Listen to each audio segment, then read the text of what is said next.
back to my another video. You are watching now Sci-Fi Stories HFY YouTube channel. Please subscribe, hit the bell icon for my latest videos on my YouTube channel.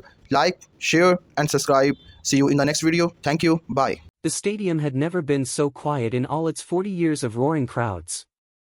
60,000 human spectators pressed against the railings of New Geneva's orbital arena, their breath forming small clouds in the cool September air, every eye fixed on the figure standing in the center of the pitch. He was 9 feet tall, broad as a freight door, with 6 arms folded across a chest that seemed carved from dark iron. His skin shimmered like oil on water, shifting between deep violet and cold silver depending on how the floodlights hit him.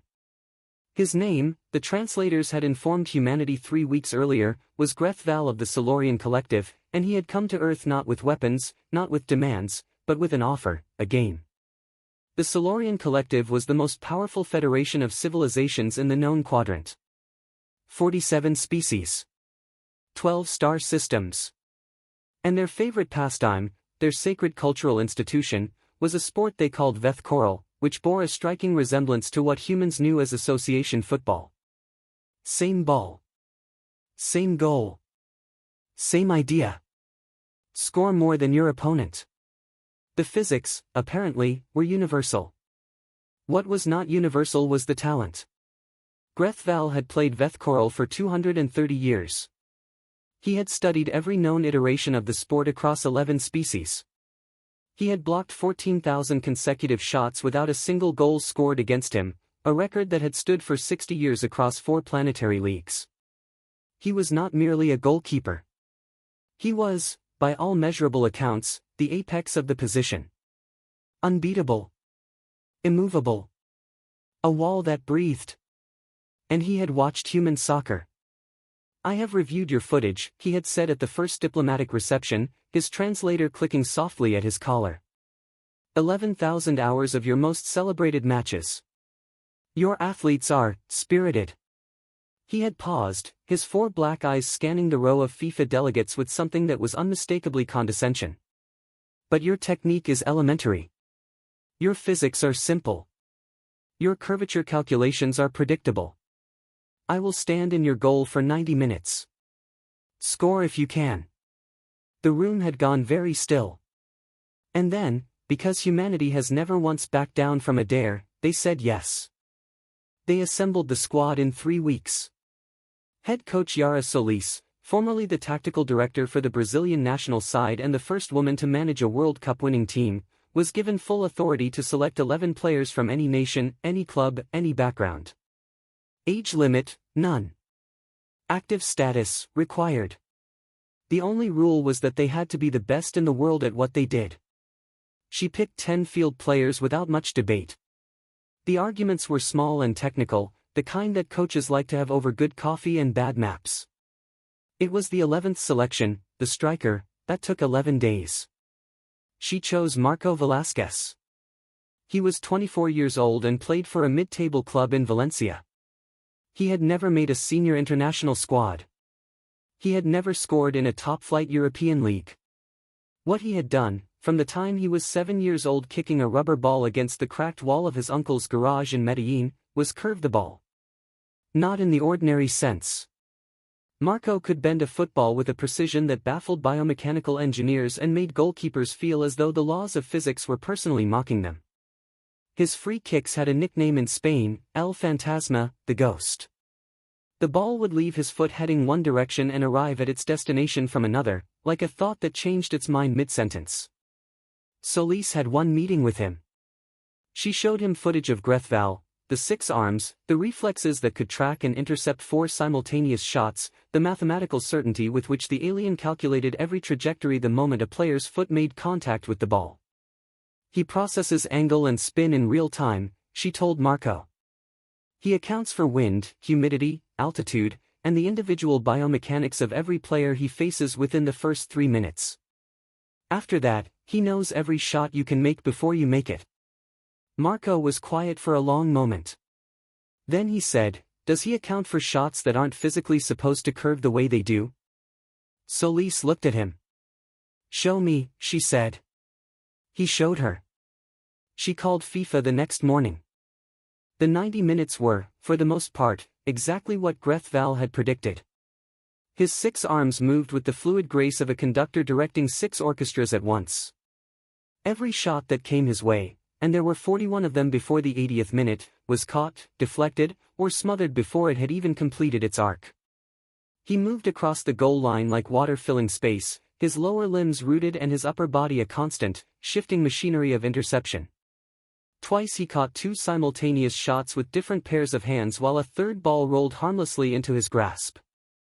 The crowd watched in a silence that alternated between awe and the specific, sickening feeling of watching something you love be made to look small. He was, in every measurable sense, better. After the 55th minute he began to speak. Not loudly, his translator was directional, but the nearest players could hear him, and the microphones on the goalpost caught everything. "Your left winger favors the outside of his boot," he said calmly, plucking a curling effort out of the air with his upper right hand.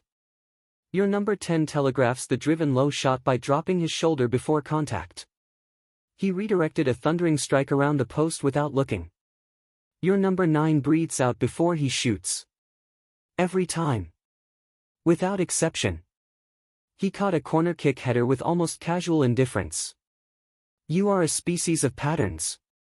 Elegant patterns, I will grant you. But patterns." The crowd was no longer quiet. They were beginning to understand. On the bench, Solis leaned to her assistant and said, quietly, 78th minute. "We put Marco on." Marco Velasquez walked onto that pitch the way most people walk into a room they've been in 1,000 times in their dreams. He knew the feeling. He'd imagined this exact moment since the day Solis had shown him the footage. He had spent 22 days doing nothing except thinking about a single shot. Not practicing it. Thinking it.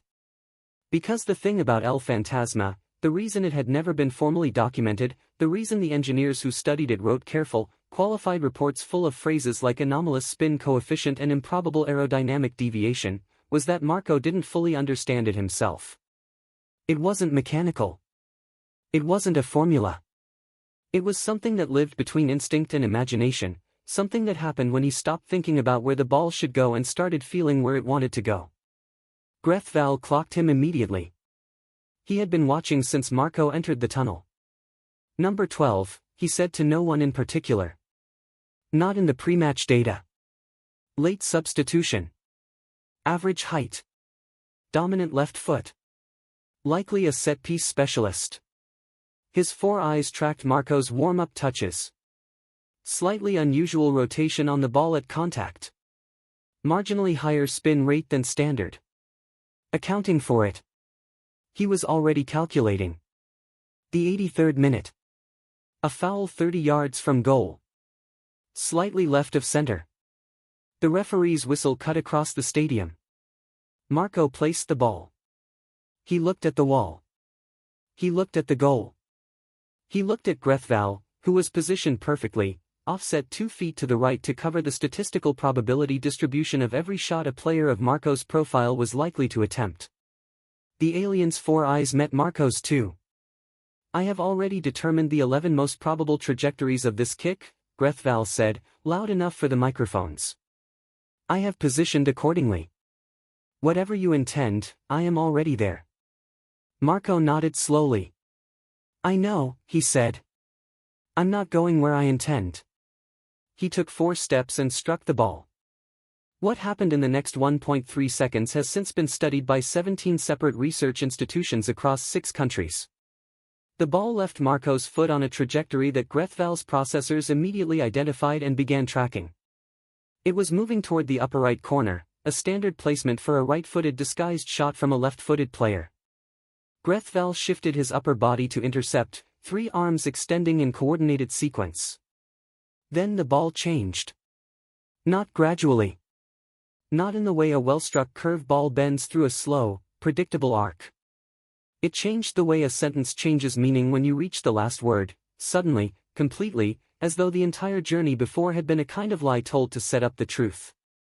The ball broke left, dropped, rose slightly, and entered the net just inside the post that Vreth-Kalos had moved away from, touching the white paint of the goalpost on its way in as though signing its name. The net rippled. The stadium did not react for a full 2 seconds. Then 60,000 voices became one voice, and that voice was enormous. Vreth-Kalos stood in the center of his goal for a long time. His 6 arms hung at his sides. His 4 eyes were fixed on the net, which had settled back into stillness. Around him, 11 humans were doing what humans do when something impossible becomes possible. Some were running, some were weeping, some were on their knees, some were doing all 3 at once. Eventually, the alien walked to where Marco stood, still breathing hard, his hands on his knees. Vreth-Kalos crouched, an unusual posture for a being his size, but a deliberate one, so that his eyes were level with Marco's. "Explain the mechanics," he said. Not as a demand. As a genuine question, from one practitioner of a craft to another. Marco thought about it. "I can't," he said honestly. "Not completely. I know the feeling that comes right before it. It's like, the ball tells me where it doesn't want to go, and I listen." Vreth-Kalos was silent for a long time. His processors, which had been running continuous reanalysis of the shot since the moment it entered the net, had produced 49 separate models and found none of them fully satisfying. "I have played this sport for 230 years, he said finally. "I have faced 11 species. I have calculated every variable." He paused. "I had not calculated intuition as a variable." He straightened to his full height and looked down at the small, unremarkable young man from Medellin who had just done what no being in 60 years had managed to do. "Your species," Vreth-Kalos said slowly, "is more interesting than your footage suggests." He offered one of his 6 hands. Marco shook it. In the press box, someone was already writing the headline. In laboratories, engineers were already requesting footage.